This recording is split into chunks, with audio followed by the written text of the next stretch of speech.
Salut tout le monde, re-bienvenue à On Joue-tu.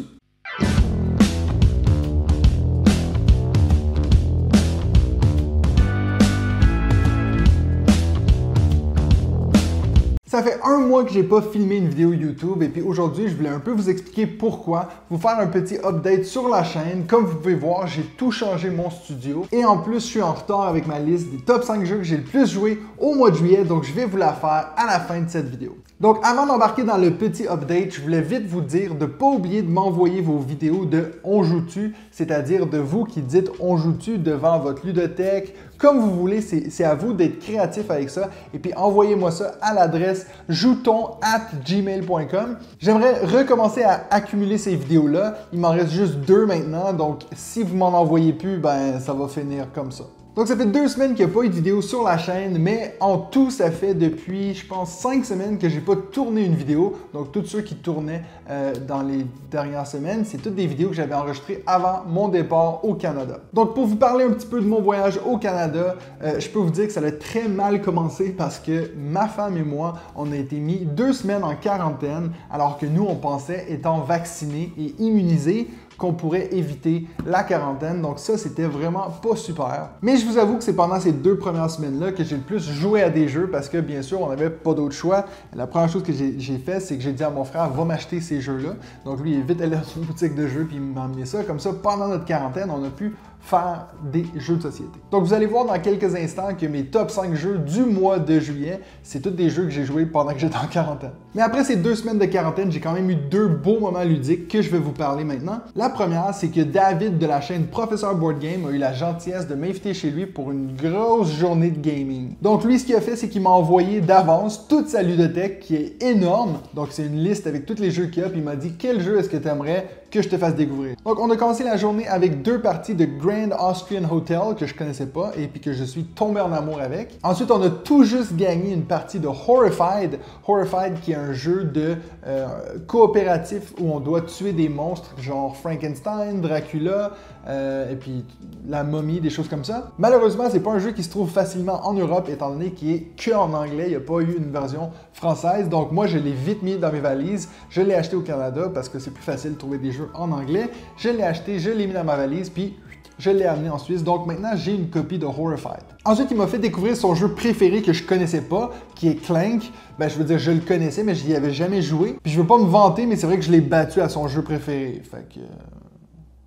Après ça, on s'est vite fait une partie de Legendary Marvel, que je connaissais aussi pas. Et puis, encore une fois, un autre jeu que j'ai adoré. Et on a fini la soirée avec 2 parties de Flip Chips, qui est un petit jeu de dextérité où on doit faire flipper des petits jetons avec des vaisseaux qui vont essayer de tuer les vaisseaux ennemis qui s'approchent de plus en plus du bout de la table. Donc ça, c'était le planning pour notre journée ludique. Encore un gros merci à David de la chaîne Professeur Board Game. À la fin de la soirée, on a pris le temps de filmer une toute petite vidéo en une fois très improvisée sur le coup de cœur du mois de juillet. Donc vous allez pouvoir voir ça sur la chaîne du Professeur Board Game. Donc allez regarder sa chaîne si vous ne connaissez pas. Et puis ma deuxième journée ludique pendant mon voyage au Canada, c'est que moi et 5 de mes amis d'enfance, donc des amis que j'ai depuis l'école primaire, on aime ça, se retrouver et jouer à des jeux de société. Donc on a commencé la journée encore une fois très tôt avec 2 parties de Horrified, un jeu qu'ils ont adoré. Ensuite, on a enchaîné avec une partie de Bonanza, donc le fameux jeu de haricots où on doit faire des échanges avec les autres joueurs. Un autre petit jeu rapide qu'ils ont assez bien aimé. Et on a fini par 2 parties de Adrenaline, qui est un genre de first-person shooter en jeu de société. Donc, c'est un peu un genre de Call of Duty, mais sur un jeu de plateau. Donc, le but du jeu, c'est qu'on doit tirer sur nos adversaires avec différents types d'armes. Mais ce que j'ai adoré de ce jeu-là, c'est que c'est pas un jeu à élimination, ce que je déteste. Donc, c'est pas genre je te tire dessus, t'es mort, t'attends la fin du round. Non, c'est simplement qu'on va donner, dépendamment de l'arme avec laquelle on a tiré sur quelqu'un, on va donner des gouttes de sang que le joueur qui a reçu le tir doit placer sur sa grille. Et après 10 tirs, par exemple, ben, il va mourir. Une fois qu'un joueur meurt, ce qui va arriver, pareil comme dans un jeu de vidéo, il va juste simplement revenir dans le jeu. Et pour faire des points, ce qu'on va faire, c'est qu'on va immédiatement regarder qui est le joueur qui a le plus tiré sur le joueur qui vient de mourir. Et puis celui-ci va faire des points dépendamment de combien de fois il l'a tiré dessus. Donc ça encourage les joueurs à pas toujours s'acharner sur les mêmes joueurs, d'essayer de vraiment varier sur qui ils vont tirer. Donc c'est un jeu assez original original qu'on a beaucoup aimé. La deuxième partie, c'est un peu étiré à la fin, donc on aurait peut-être dû juste arrêter à la première. Parce que c'est un jeu qui peut être assez long, surtout quand tu as des amis comme les miens qui sont toujours en train de parler, puis qui sont pas en train de réfléchir, puis tout d'un coup, c'est à eux de jouer, puis ils font « Ah oui, c'est à moi? » Donc voilà, ça c'est ce qui s'est passé pendant mon mois au Canada au niveau des jeux de société. Maintenant, passons à mon petit update sur la chaîne, où est-ce qu'on en est et puis qu'est-ce qui s'en vient dans les prochaines semaines. Donc la première chose, c'est bien sûr, comme vous pouvez voir, j'ai changé ma salle jeu. Il y a deux raisons à ça. La première, c'est que je voulais réorienter ma table, comme ça on a plus de profondeur dans mes vidéos, parce qu'avant j'étais un peu coincé. Donc si vous vous souvenez, moi j'avais la table qui était comme ça, exemple, donc la caméra était ici, et puis on me voyait face à la ludothèque qui est là. Donc, un, c'était pas très pratique pour filmer, mais deux, c'était aussi, quand j'avais des gens qui venaient jouer, ben, il fallait toujours un peu se pousser pour que les autres puissent passer. Maintenant, ça nous donne beaucoup d'espace. Deuxièmement, j'ai aussi changé mon éclairage. Donc, comme vous pouvez voir, il y a une lampe maintenant derrière. J'ai maintenant des LED, donc des LED derrière ma ludothèque, ce qui lui fait ressortir un peu du décor. Donc, je trouve que c'est assez bien réussi.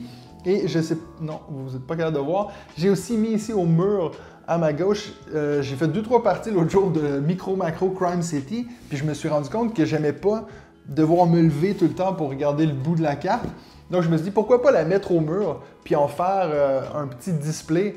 Donc j'ai tout accroché, j'ai mis une petite étagère où j'ai les cartes. Donc n'importe qui peut rentrer dans ma salle de jeu et se faire une petite partie de Micro Macro Crime City. Si vous êtes intéressé de voir ce que ça donne, allez voir sur ma page Instagram, j'ai mis une photo là ce matin. Donc vous êtes capable d'aller regarder de quoi ça a l'air. Et puis la dernière chose qui a changé dans cette salle de jeu, mais que vous ne pouvez pas voir, mais que vous allez remarquer dans mes prochaines vidéos, c'est que j'ai maintenant un bureau où je vais pouvoir faire mes live streams et tout. Donc j'ai tout mis dans le coin de la pièce là-bas que vous ne voyez pas. Mais avant, je ne sais pas si vous saviez ça, mais je vous le dis, quand je faisais des vidéos où je jouais à des jeux en live ou des choses que je commence à faire de plus en plus, ben, je devais sortir l'ordinateur, le mettre sur la table, tout mettre mon équipement, parce que maintenant je peux tout laisser là. Et puis j'ai un peu 2 postes de travail, ce qui va beaucoup améliorer mon temps de gestion. Maintenant, qu'est-ce qui s'en vient pour la chaîne On Joue-tu dans les prochaines semaines? Ben, je vous avais dit que j'ai plein de projets de faire plus de vidéos par semaine. Donc maintenant, j'aimerais passer à 2 vidéos par semaine, en plus d'un podcast. Donc le changement de l'horaire des vidéos va venir à partir du mois de septembre. Donc, on va continuer maintenant comme à une vidéo par semaine le mercredi jusqu'au mois de septembre. Et à partir du mois de septembre, on aura 2 vidéos par semaine. Je n'ai pas encore choisi les jours que j'aimerais faire les sorties de vidéos, mais j'avais bien aimé l'idée d'avoir les vidéos le dimanche soir, comme j'avais fait lors de mon On Joue-tu ensemble, où on avait joué en live avec des auditeurs de la chaîne On Joue-tu. Donc ça, il y a des bonnes chances qu'on va garder le dimanche. Puis on verra peut-être que je vais aussi garder le mercredi, à voir, à suivre. Mais pour le mois d'août, on reste comme c'est, une vidéo par semaine, le mercredi. Et puis pour ce qui est du podcast, j'ai pas encore une date officielle de sortie, mais je peux vous dire que j'ai trouvé un collaborateur qui est intéressé à faire ça avec moi. Comme ça, je suis pas tout seul à parler dans le vide. Donc, quelqu'un sur qui rebondir, c'est un de mes bons amis qu'on joue souvent ensemble. Et surtout, il se connaît beaucoup plus en Kickstarter que moi. Donc, je vous le présenterai lors du premier podcast. J'ai pas encore la date de sortie, mais bien sûr, restez à l'affût de la chaîne. Puis, je vais vous l'annoncer dès que j'en sais plus. Donc voilà, c'est tout pour mon petit update que je voulais vous faire. Maintenant, je vais rapidement vous faire mon top 5 des jeux que j'ai le plus joué au mois d'août. Ça va pas être le même format que d'habitude parce que j'ai pas eu le temps de vous faire la vraie vidéo avec moi qui prend le temps de vous exposer les jeux. Donc je vais simplement les lister, vous en parler rapidement de ces jeux-là au cas où vous les connaissez pas. Et puis la semaine prochaine, j'ai une belle surprise pour vous. Je vais vous faire, ça fait une année que je compile à chaque mois les jeux que j'ai le plus joué, puis maintenant je peux vous faire une vidéo des top 10 jeux que j'ai le plus joué pendant toute l'année.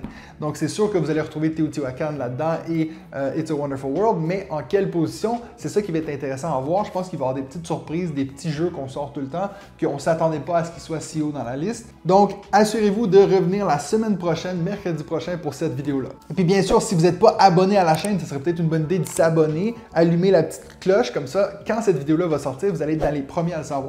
Comme ça, vous allez pouvoir dire à vos amis. Je vous l'avais dit que c'était pas Teotihuacan en premier.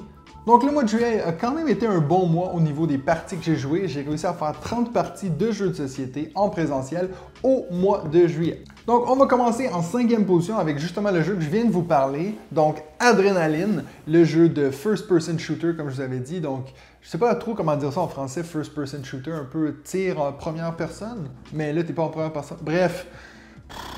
suis un peu rouillé, ok? Donnez-moi une chance, ça fait 5 semaines que j'ai pas fait de vidéo, là.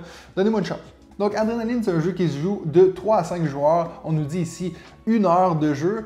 Ça, c'est sans compter les explications, hein, parce que ça peut être assez long, surtout si vous jouez à 5 avec des joueurs assez lents, ça peut s'étirer. Mais Adrenaline, c'est quand même un jeu assez original. J'avais jamais joué à un jeu de ce style-là. Et puis, j'avoue que je suis assez content de l'avoir ramené avec moi dans mes valises. Comme vous voyez, c'est un gros jeu, donc il n'y avait pas beaucoup de place pour mes habits et puis mes sous-vêtements dans ma valise. Donc Adrenaline, 2 parties jouées au mois de juillet. Donc en 4e position, un classique, vraiment très futé. J'ai réussi à faire 3 parties de vraiment très futé au mois de juillet, ce qui s'explique par le fait que ma femme et moi, on a joué à ça dans l'avion parce qu'on n'avait rien d'autre à faire. J'avais pris 2 jeux avec moi dans l'avion et puis on n'a que joué à vraiment très futé parce que c'est de loin notre préféré dans la série des très futés. Si vous ne connaissez pas les Roll and Ride très futés, j'en ai fait une vidéo sur la trilogie, donc le premier, le deuxième et le troisième des très futés où je vous dis comment jouer aux 3 et en plus je vous dis dans quel ordre je les classe. Donc si ça vous intéresse,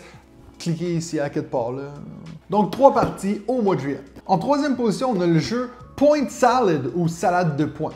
Salade de points, c'est un jeu qui peut être extrêmement rapide. C'est un bon petit filler entre 2 gros jeux. Vous voulez vite faire un petit jeu, même pour peut-être déterminer qui est le premier joueur à votre prochain jeu. Faites vite une petite partie de salade de points. C'est un jeu qui est super intéressant et puis qui va très vite. J'ai découvert ce jeu-là au Canada parce que mon ami David de la chaîne Professeur Board Game me l'a offert. Il y avait une pile de jeux gratuits puis il dit ben prends-en un. J'avais déjà entendu parler de Point Salad, donc j'ai dit pourquoi pas l'essayer. C'est vraiment super simple comment ça se joue. Tu as soit des cartes de points ou des cartes de légumes et puis à ton tour, tu vas soit prendre une carte de points ou 2 cartes de légumes. Et puis à la fin, une fois qu'il ne reste plus de cartes, il faut juste additionner vos points selon le nombre de légumes et le nombre de points que ces légumes-là font.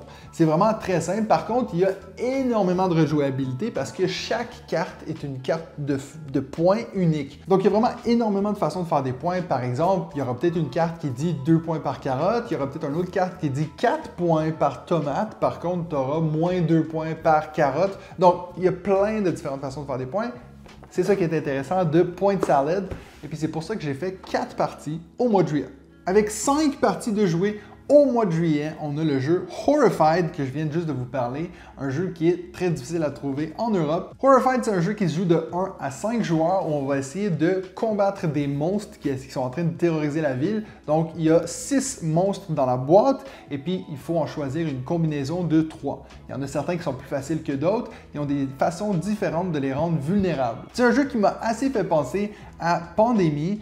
Sauf que j'avoue que j'ai une petite préférence pour Horrified, aussi sûrement parce que j'ai trop joué à Pandémie. Mais ce que je trouve intéressant dans Horrified, c'est imaginez une version de Pandémie où chaque maladie s'élimine d'une façon différente. Parce que chaque monstre va avoir un niveau de difficulté différent et des circonstances qui seront peut-être plus difficiles dans certains scénarios. Donc c'est un très bon jeu, j'ai joué à 2 et à 5 et puis les 2 fois j'ai adoré. Donc si vous aimez les jeux coopératifs et puis vous allez en voyage au Canada, essayez de vous trouver Horrified, ou aux États-Unis aussi, ils l'auront là. J'ai vu qu'il était sur Philibert, mais il est out of stock. Donc, peut-être qu'un jour il va revenir, qui sait. Et puis en première position, avec 8 parties jouées, c'est un jeu que je n'ai pas avec moi parce que je l'ai laissé dans ma ludothèque au Canada. C'est le jeu Tzolk'in. Donc, pour tous ceux et celles qui suivent ma chaîne depuis longtemps, vous savez à quel point je suis fan de ces jeux qui commence par T, par Daniel Tacchini. Et puis on m'a rappelé à plusieurs reprises à quel point c'était un sacrilège que je n'ai jamais testé Tzolk'in. Eh bien, c'est un des seuls jeux que j'avais pendant que j'étais en quarantaine au Canada. Donc, ma conjointe et moi, on a fait 8 parties de Tzolk'in. Et puis, je vais vous avouer que je préfère quand même Teotihuacan. Peut-être que c'est parce que je l'ai découvert avant Tzolk'in, mais je trouve que Tzolk'in, c'est beaucoup trop compliqué de devoir toujours payer ses ouvriers avec ce foutu maïs, j'en peux plus. Par contre, c'est sûr que le côté avec les roues qui tournent et puis qui fait tourner tout sur le plateau, c'est quand même très attrayant sur une table de jeu. Je pense que c'est quelque chose que si tu passes à côté de ça, tu te dis « Ah, j'ai envie de jouer à ça ». Et puis une chose que j'ai aussi un peu moins aimé, c'est que j'ai fait une partie en ligne sur Board Game Arena de Tzolk'in à 2 joueurs. Et puis mon adversaire, il faisait une stratégie qui était assez étrange où il allait prendre plein de ressources et puis après ça, il les transformait tout en blé avec l'action où on peut marchander. Fait que là, il se ramassait à avoir comme 50 blés en un coup, puis après ça, il allait toutes les retransférer. Donc, il a fait ça toute la partie, puis il m'a vraiment éclaté.